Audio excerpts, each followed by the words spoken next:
Among past threats to the Republic, the Great Hyperspace War stands above all other wars in galactic history. In fact, the battle we fight today is in many ways an extension of this same conflict.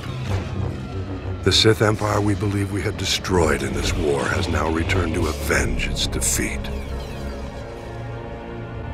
The historical factors that set the stage for the modern conflict bear close examination.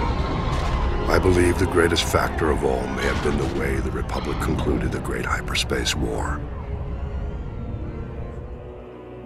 The Great Hyperspace War began at a time when the Republic had enjoyed millennia of peace, growth, and consolidation. In contrast, the Sith Empire was ending its centuries-long adolescent period. Undiscovered by the Republic, the Sith had conquered all of the star systems near Korriban. They were now seeking new opportunities for expansion. At this time, a brutal power struggle had broken out following the death of the Sith ruler. Among the contenders was the Dark Lord Naga Sadow. Whether by chance or destiny, it was at this time that two Republic explorers stumbled onto Korriban. Naga Sadow seized this opportunity to gain political advantage. The explorers were imprisoned as spies, but Naga Sadow staged an attack to liberate the explorers. He left evidence, suggesting the attack was a Republic military operation. Leveraging the widespread fear of an impending Republic invasion, Naga Sadow rallied the Sith to unite behind his cause, a preemptive strike against their newly discovered enemies. Eager for war, the people embraced Naga Sadow as their new ruler. His first act was to launch a vicious assault against the Republic.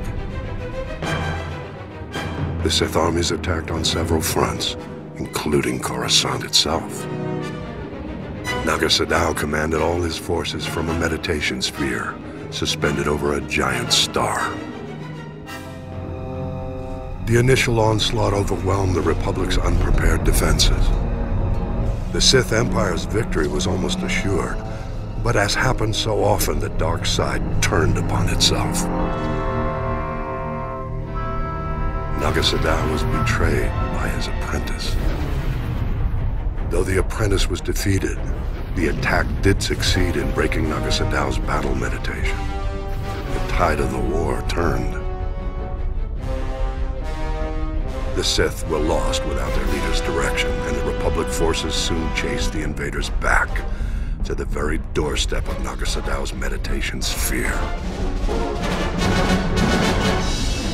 Recognizing his imminent defeat, the Sith Lord abandoned his forces and started a chain of events to destroy the nearby star and everything in its vicinity. Naga Sadow fled back to Korriban, only to discover renewed opposition to his rule. Civil war broke out, whittling away what was left of the Sith Empire's already weakened armies. Naga Sadow defeated the upstarts, but the Sith were defenseless when the Republic fleet attacked shortly thereafter. As the Republic fleet wiped up what remained of the Sith military, Naga Sadow fled again, this time into permanent exile on Yavin 4. It was at this moment the Republic made what might now be considered a mistake. The Sith no longer posed a threat to the Republic, but the Supreme Chancellor was unsatisfied. Jedi and Republic forces were sent to Korriban and other Sith planets to ensure no remnants of the Sith Empire remained. It was this action which drove the surviving Sith to flee into deep space, with the new Dark Lord who rose to take Naga Sadow's place. The same Dark Lord they continue to call Emperor to this day. I believe this was why he led his people to rebuild their civilization on Drummond Kaz. And this was why they returned 13 centuries later to get revenge against the Republic. One must wonder how things might have been if the Republic had handled the end of the Great Hyperspace War differently. We mustn't forget, though, The conflict at the heart of the Great Hyperspace War and the war we fight today began even before the Sith Empire rose to power. I'll elaborate in the next holo record.